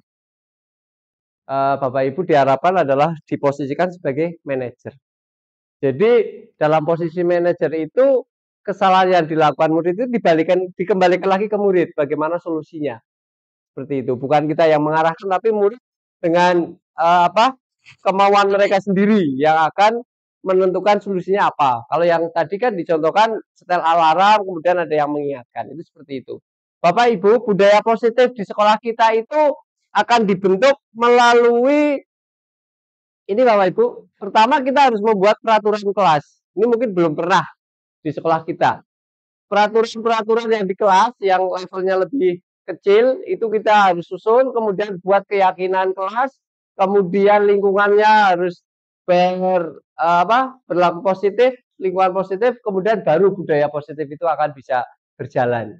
Ini memang tugas kita lumayan berat untuk merubah segala sesuatu yang pernah atau sudah berlangsung di sekolah kita, tapi yakinlah bahwa perubahan itu pasti akan bisa terjadi. Bapak Ibu, ini adalah tentang keyakinan kelas. Adalah nilai-nilai dan prinsip universal yang disepakati bersama secara universal lepas dari latar belakang suku, negara, bahasa, dan agama. Keyakinan kelas itu lebih umum. Kemudian pembentukan keyakinan kelas itu ada langkah-langkahnya. Keyakinan kelas bisa abstrak, kelas berupa pernyataan, keyakinan kelas hendaknya tidak terlalu banyak, semua warga kelas sebaiknya ikut, kemudian bersedia meninjau kembali keyakinan kelas dari waktu ke waktu. Kemudian yang berikutnya lagi adalah, ini Bapak Ibu, apa sih perbedaan dari peraturan dan keyakinan kelas? Mungkin selama ini saya sendiri juga tahu kalau yang ada itu peraturan, bukan sebuah keyakinan. Peraturan itu misalnya ada selalu kembalikan buku ke tempatnya. Kalau keyakinan kelas hanya ditulis tanggung jawab. Itu seperti itu. Jadi kalau orang yang bertanggung jawab pasti mau mengembalikan buku ke tempatnya. Mau mengembalikan apa yang dia pinjam dan seterusnya. Misalnya ada lagi hadir di sekolah 15 menit sebelum pembelajaran. Menghormati orang lain, berkomitmen. Dengan hadir tepat waktu kan berarti kita punya komitmen.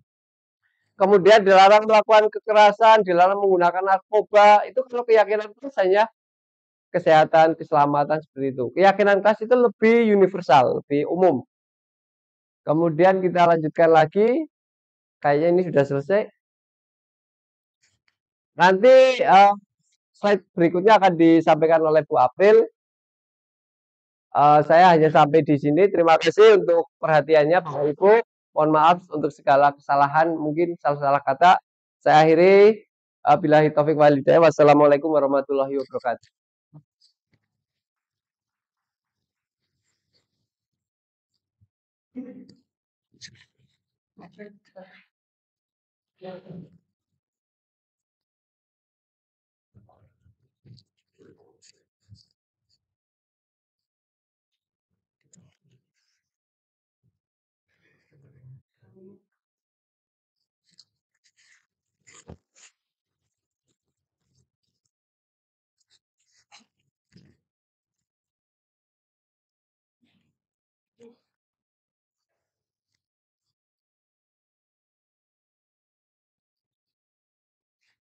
Assalamualaikum warahmatullahi wabarakatuh.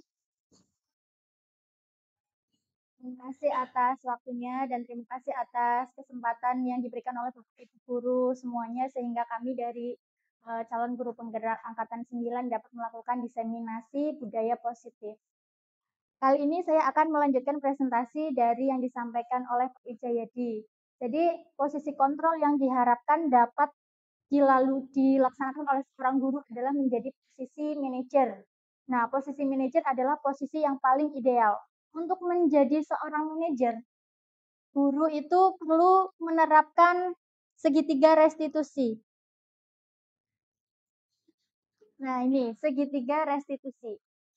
Segitiga restitusi itu adalah proses menciptakan kondisi bagi murid untuk memperbaiki kesalahan mereka, sehingga mereka bisa kembali pada kelompok mereka dengan karakter yang lebih kuat. Jadi pendekatan restitusi ini ketika nanti murid atau siswa melakukan kesalahan, guru akan menanggapi dan mengajak murid untuk berefleksi, serta mencari solusi dari permasalahan yang dihadapi. Melalui segitiga restitusi, guru nanti akan dapat membantu murid menjadi lebih memiliki tujuan disiplin positif, serta memulihkan dirinya setelah membuat kesalahan.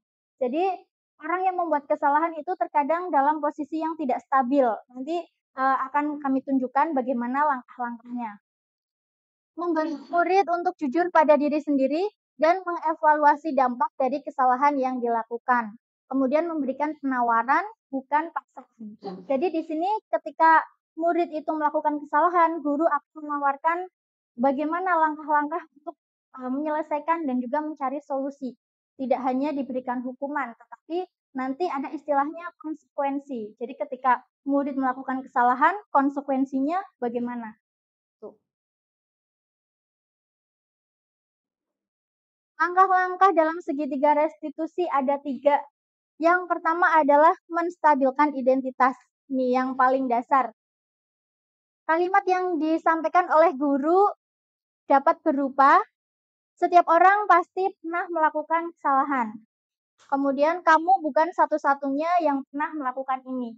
Jadi dalam proses menstabilkan identitas, guru itu perlu meyakinkan pada murid, perlu menggeser identitas murid yang awalnya melakukan kesalahan berarti identitas gagal menjadi identitas yang berhasil, identitas yang positif. Ketika murid melakukan kesalahan berarti dia sedang merasakan hal yang tidak nyaman, tidak enak, sehingga kita perlu melakukan pendekatan yang baik. Tuh, kalau kita langsung seperti tadi yang disampaikan adalah posisi menghukum, maka murid cenderung akan memberontak. Maka akan ibaratnya tuh mental gitu. Semua yang disampaikan oleh guru nanti mental terlebih dahulu karena belum diposisikan dan guru belum memposisikan diri di posisi murid. Langkah yang kedua adalah validasi tindakan yang salah. Validasi tindakan yang salah atau validasi kesalahan sebetulnya di sini. Nah, kalimat yang disampaikan bisa berupa tentu punya alasan mengapa melakukan itu. Seperti yang sudah disampaikan tadi adalah 5 kebutuhan dasar manusia. Setiap orang pasti memiliki motif tindakannya tersebut. Kemudian, adakah cara yang lebih efektif untuk mendapatkan apa yang kamu butuhkan? Jadi, guru mengajak murid untuk berefleksi. Langkah yang ketiga adalah menanyakan keyakinan.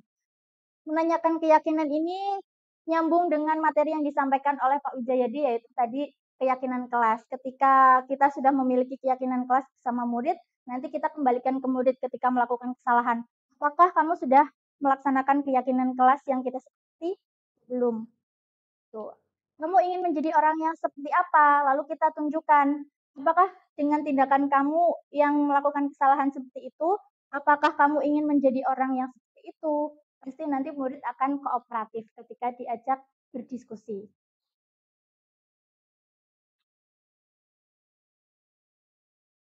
Nah, dalam posisi menstabilkan identitas, langkah pertama dilakukan untuk membuat anak yang merasa gagal karena berbuat salah menjadi positif terhadap dirinya. Jadi anak nanti akan lebih percaya diri, lebih percaya bahwa saya sebenarnya bisa, hanya saja saya sekarang sedang melakukan kesalahan. Dalam tahapan pertama ini, guru dapat berkata, berbuat salah itu hal yang manusiawi. Tidak ada manusia yang sempurna.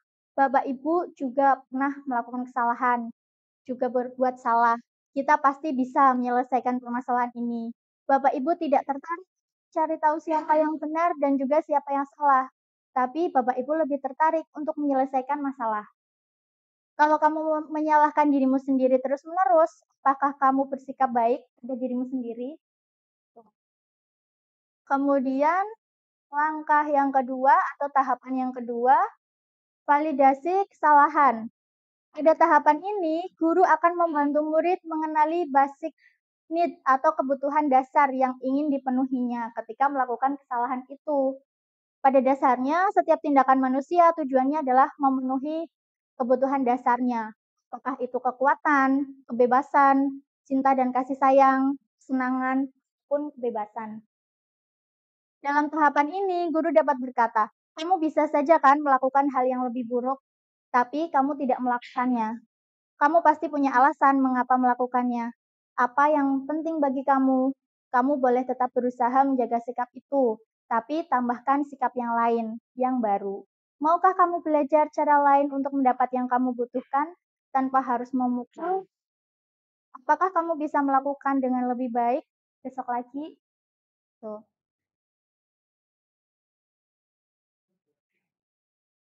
Berikutnya, tahapan yang ketiga adalah menanyakan keyakinan. Dalam tahapan ini, anak diminta untuk melihat kesalahannya, kemudian dihubungkan dengan keyakinan dan norma sosial dan nilai-nilai yang mendasari manusia berinteraksi dengan yang lain. Dalam tahapan ini, guru dapat berkata, untuk nilai yang kita percaya di kelas, nilai-nilai universal apa yang telah kita sepakati, kelas yang ideal itu seperti apa, kamu ingin jadi anak yang seperti apa yang kamu rasakan ketika kamu melakukan itu, kamu menjadi orang yang seperti apa.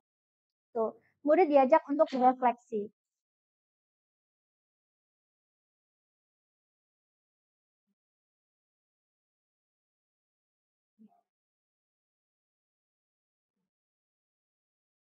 Nah, pada saat murid melakukan kesalahan, sebetulnya ada waktu sekitar 30 detik untuk mengubah identitas yang gagal menjadi identitas yang berhasil atau identitas yang positif.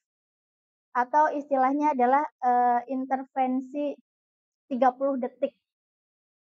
Intervensi ini bisa membantu murid kembali ke tujuan semula dengan cukup singkat dan dengan cara non-konfrontatif.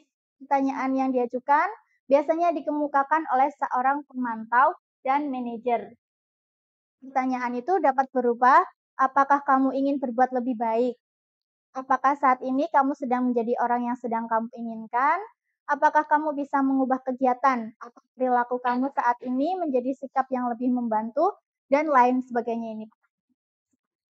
Nah, dari segitiga restitusi ini, saya merasa sangat terbuka wawasannya, bahwasannya setiap kali murid melakukan kesalahan itu pasti karena ada alasannya, pasti karena ada kebutuhan yang memang sedang mereka ingin penuhi, tetapi proses untuk pemenuhan kebutuhan itu terbentur dengan pemenuhan kebutuhan yang lain, sehingga mereka melakukan kesalahan.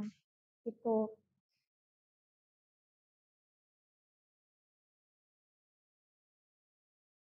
Kemudian dengan menerapkan strategi segitiga restitusi ini, guru nanti akan menjadi lebih terbuka dengan murid, murid akan jadi lebih terbuka dengan guru, sehingga proses pemecahan masalah juga akan tercapai.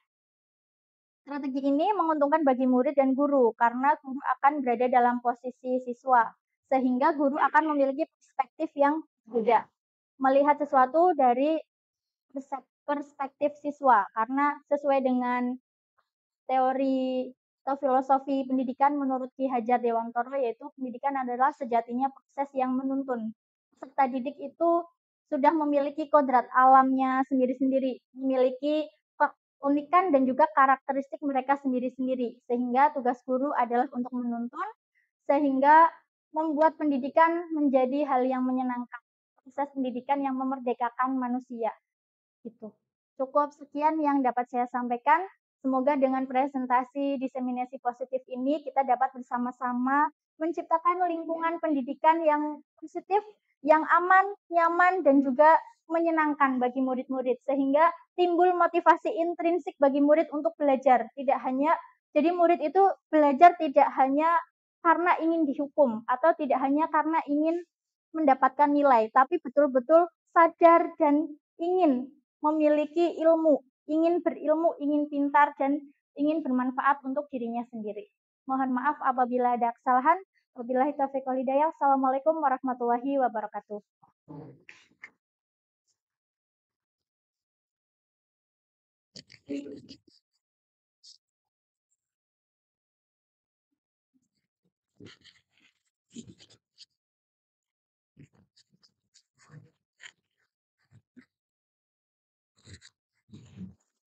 Bapak Ibu yang saya hormati, demikian tadi presentasi diseminasi dari kami calon guru penggerak, sudah disampaikan oleh didakwali Pak Traryadi, kemudian dilanjutkan Pak Gunawan, Pak Wijayati, dan di akhir disampaikan oleh Bu April.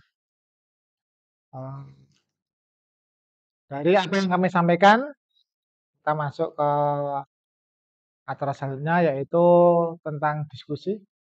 Dipersilakan mungkin dari Bapak Ibu ada yang mau bertanya ataupun memberikan komentar atau memberikan masukan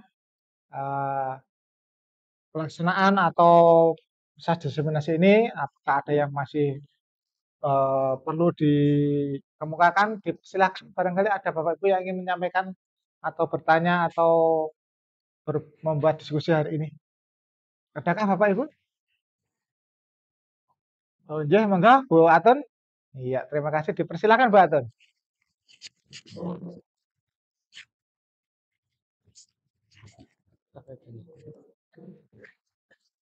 Terima kasih ya, Pri dan teman-teman semuanya. Di sini hanya sharing saja ya Pak dari hasil pembelajaran yang telah kita dapat. Idealnya kan sebenarnya kita harusnya minimal bisa mengaplikasikan ya untuk lingkungan kita. Dan kita bisa berkontribusi di mana kita melaksanakan tugas sebagai pendidik. Tetapi pada kenyataannya kadang kita terhambat dengan aturan, kebijaksanaan, atau posisi kita yang tidak memungkinkan. Karena kita itu hanya sebagai guru. Kita tidak punya power untuk melaksanakan itu. Tapi paling tidak di sini jangan berkecil hati, mulailah bergerak dari diri kita sendiri, mulai saat ini dan mulai detik ini kita melakukan perbaikan minimal untuk diri kita sendiri. Lingkungan kita yang kita kuasai adalah di kelas. Jadi minimal kita bisa melakukan perubahan-perubahan itu adalah di kelas. Cuma kadang kita ya gemes gitu nggih. Sudah berusaha sudah ini ternyata dari sana diblokade, sini blokade, akhirnya ya sudah memang jalannya seperti ini. Nah, ini fungsinya saya harapkan tidak hanya dari kita guru-guru saja yang mengikuti program guru penggerak, sebenarnya justru dari pihak topnya yang paham, yang punya kuasa itu yang mengikuti itu wajib ikut harusnya sehingga bersinergi dengan apa yang sudah kita pelajari dan itu dampaknya menurut saya itu lebih efektif, lebih mengena apabila dari top manager itu mengikuti. Itu pasti bisa berubah. Karena memang ya di dalam pendidikan guru penggerak itu kadang ada yang nanya, Bu, iki kurikulum iki wis bener ora nang jangan lulusan guru penggerak. Tapi mohon maaf teman-teman semua bahwa di dalam program pendidikan guru penggerak kita tidak mempelajari pedagogik, tapi yang kita pelajari adalah andragogi, cara berpikir orang dewasa. Jadi justru mindset di dalam guru penggerak itu kita ditempa bagaimana kita melakukan pembelajaran yang berpihak pada murid yang menyenangkan sehingga murid itu bisa belajar dengan nyaman, aman, dan kita bisa memberikan lingkungan yang well-being terhadap anak-anak. Yang justru kalau dari lingkungan kelas anak-anak kita itu sudah merasa well-being, justru tanpa adanya aturan, tapi dengan adanya motivasi intrinsik dari Bapak Ibu guru maupun dengan siswa, budaya positif yang di sekolah itu bisa terlaksana dengan baik. Itu tujuannya kan seperti itu, nggih. Cuma ya nanti Bapak Ibu akan merasakan sendiri perubahannya, saya sendiri pun merasakannya, tapi paling tidak saya berubah untuk diri saya sendiri dulu. Kalau lingkungan yang lain dengan sendirinya nanti akan mengikuti. Kalau tahulah ya, tapi kalau tidak tahu minimal di kelas kita berubah. Itu saja. Cuma ini ada pertanyaan nggih, Bapak Ibu. Kesulitan dalam penanganan anak untuk memotivasi anak untuk biar motivasi intrinsiknya keluar, bagaimana itu memang segitiga restitusi sangat bermanfaat. Cuma masalahnya biasanya kita terkendala dengan waktu. Dengan waktu yang tidak memungkinkan untuk kita menangani hal-hal seperti itu. Kemudian posisi kita sebagai manajer itu yang paling ideal dituntut untuk membangkitkan motivasi anak yang motivasi intrinsik ini untuk bisa berkembang. Cuma masalahnya kita kan menangani bukan anak SD, TK, tapi anak yang sudah punya karakter sebenarnya. Cuma kita tinggal mengarahkan tinggal sedikit aja. Cuma mereka udah punya gitu loh. Kesulitannya adalah kalau kita menangani segitiga restitusi, anak itu sadar pada saat itu. Kemudian kembali lagi. Apa yang harus kita lakukan? Itu pertanyaannya. Terima kasih.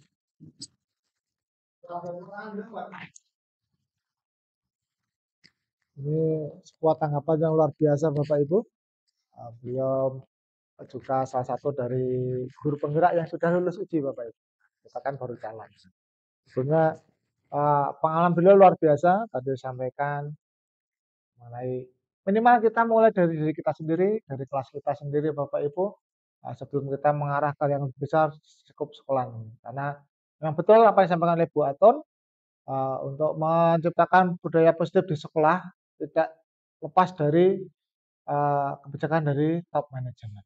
Sehingga kita harus duduk bersama, berkolaborasi bersama untuk menciptakan budaya positif ini. Melalui kolaborasi tentunya ada masalah-masalah akan kita pecahkan bersama. Nah, betul apa yang disampaikan beliau bahwa seharusnya dari pucuk pimpinan, manajemen itu semuanya sudah terjun dulu di dalam program ini seharusnya. Sehingga untuk membuat kebijakan akan lebih mudah. Terima kasih atas masukannya Bu Aton dan ada pertanyaan seperti itu tadi. Gun atau Pak Jati, Bu April mungkin bisa menanggapi pertanyaan Bu Aton yang kalau sudah diterapkan di sekitar institusi itu dampaknya bagus sekali. Cuman nanti bagaimana menjaga agar tidak balik lagi anaknya. Ada yang mau disampaikan enggak Pak Gun barangkali? Iya. Harus berdiri ya.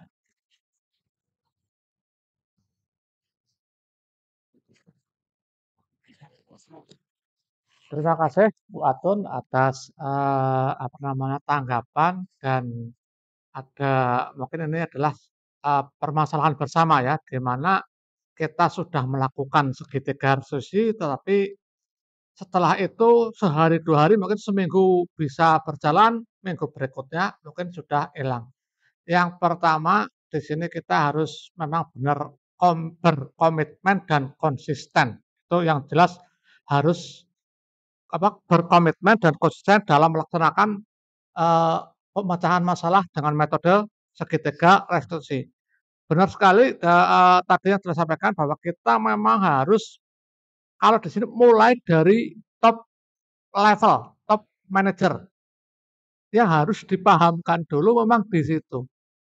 Kalau top manajernya kita sudah paham, untuk menggerakkannya itu tidak terlalu berat.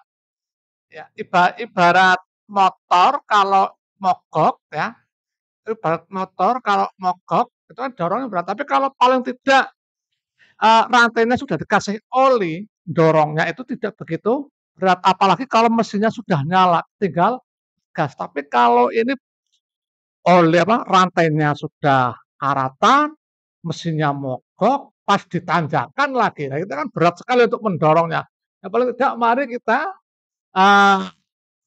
mungkin kita membuat semacam komunitas ya di sini, memunculkan ide-ide bagaimana kita menggerakkan yang di top levelnya itu supaya tidak hanya menyuruh tapi ikut bergerak, ikut partisipasi aktif mendaftar guru penggerak. Ya, gitu loh. Jadi tidak hanya saya nanti dulu, silahkan yang lain, tapi kita bergerak bersama, mengajak dari top level. Mungkin suatu saat kalau ada rapat, mari kita munculkan itu. Ya, mari kita itu begitu rapat munculkan tugasnya itu, paling tidak ya tanggung jawab sebagai tauladan dulu. Mari kita guru di sini menjadi tauladan dulu, dari top level tauladan dulu, biar kita mencontoh. Kalau nanti yang atas hanya sekedar instruksi, tapi nanti apunten beliaunya tidak ada action, ya sama saja. Pemasukan untuk memahamkan lebih sulit. Tapi kalau levelnya sudah paham, insya Allah gerak semakin mudah. Terima kasih. Monggo barangkali ada tanggapan dari Pak Wijayadi. Cukup. Nambahi Pak Gun, memang betul langkah kita untuk melakukan sebuah perubahan itu memang harus ada banyak dukungan. Di sekolah kita sudah punya 2 orang guru penggerak, kemudian ada 4 calon guru penggerak, kemudian yang ini di sini semoga nanti kalau daftar juga masuk.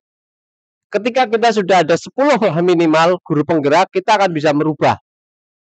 Tapi kembali lagi, jika top manajemen misalnya waka-waka itu tidak tahu tentang apa itu materi-materi yang disajikan, ya sama saja. Karena kita sebagai guru paling hanya bisa menjadi pemimpin pembelajaran di kelas-kelas kita, tidak bisa merubah budaya yang ada di sekolah kita. Sekali lagi ya, barangkali nanti Bu Iis yang sudah menjadi guru penggerak, nanti kita dukung, kita yang masih calon baru selesai sekitar bulan April. Nanti ketika kita ada rapat dinas, kita sampaikan, ternyata merubah itu tidak hanya di level guru, harusnya di level yang lebih atasnya manajemen harus juga berubah. Saya juga tidak tahu sekarang itu untuk yang level manajemennya ada nggak yang mendaftar calon guru penggerak. Itu seperti itu. Jangan-jangan hanya ngokon saja, tapi mereka tidak mau nyontonin gitu. Itu seperti itu.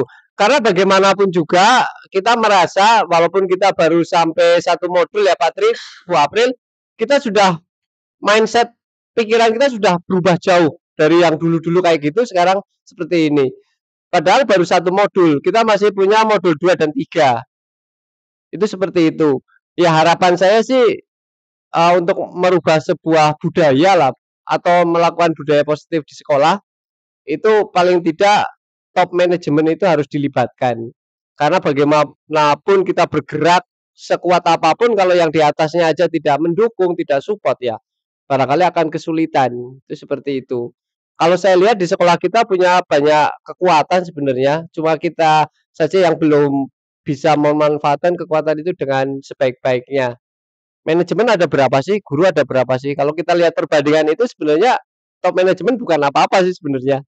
Kalau kita mau melihat seperti itu, tapi memang itu harus kita diskusikan, kita omongkan baik-baik biar nanti ada efek lah buat sekolah kita. Mungkin seperti itu, Pak Tri.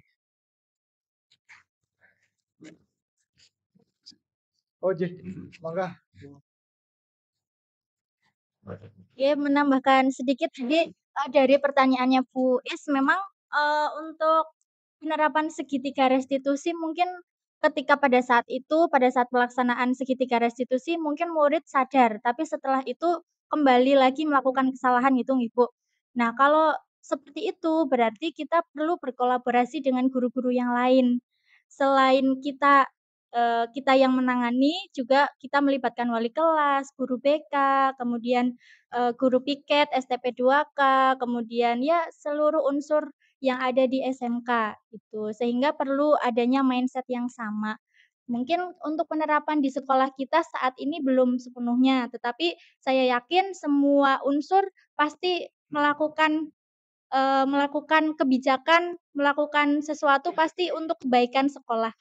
Gitu. Sehingga saya juga berharap semoga dari Bapak Ibu yang di sini yang hadir bisa mendaftar calon guru penggerak angkatan berikutnya agar kita sama-sama memiliki mindset yang sama untuk menumbuhkan budaya positif di lingkungan sekolah kita. Terima kasih Pak Gun, Pak Wijayati, Bu April yang sudah memberikan tanggapan atas peran dari Bu Atun. Mudah-mudahan menjadi membuka cakrawala kita, pengetahuan kita, wawasan kita mengenai budaya positif di sekolah kita.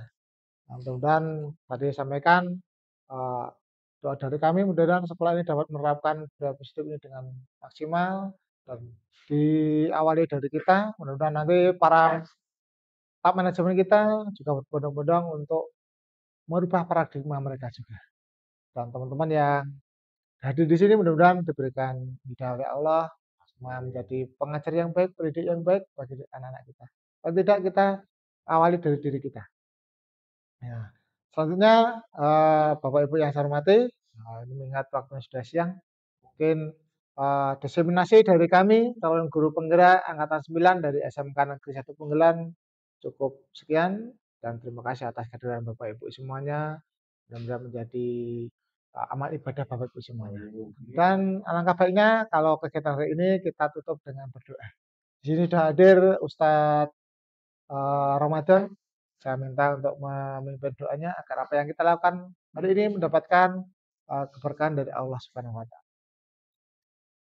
Dipersilakan Bapak Ramadan untuk memimpin doa aja.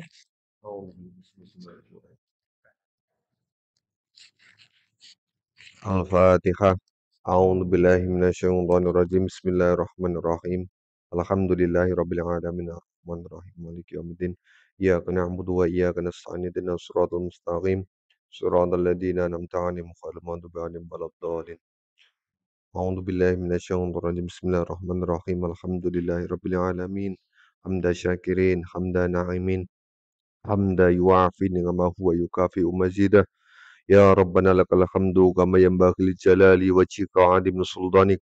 Allahumma shalli wa sallim ala sayyidina Muhammad salatan tujina biha min jamil ahwali wal afat wa taqdi lana biha min jamil hajat wa tutahhiruna biha min jamil sayiat wa tarfa'una indaka a'la darajat wa tuballighna shol khayat min jamil kharati fil hayati wa badal mamat.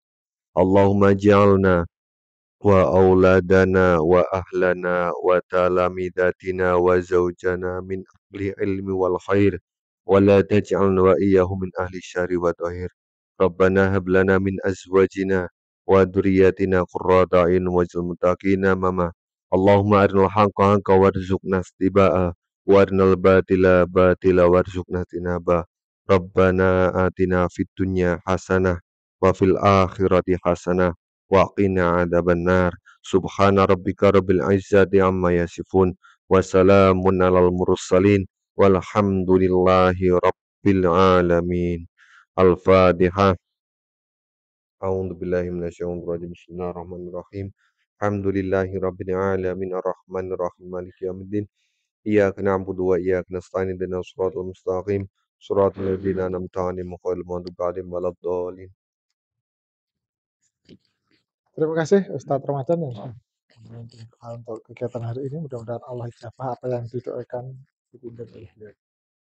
Bapak Ibu yang saya hormati, demikian tadi cara diseminasi budaya positif dari calon guru penggerak SMK Negeri 1 Penggelan.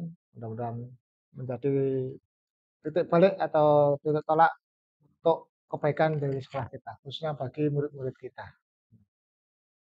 Memasuki penghujung acara, untuk penutup, marilah Bapak Ibu semuanya, kegiatan hari ini kita tutup dengan bacaan hamdalah dan doa kafaratul majlis bersama-sama. Alhamdulillahirabbil alamin. Subhanaka Allahumma wa bihamdika asyhadu an la ilaha illa anta astaghfiruka wa atubu ilaik. Kurang lebihnya saya maaf dan terima kasih atas kerawaannya. Wassalamualaikum warahmatullahi wabarakatuh.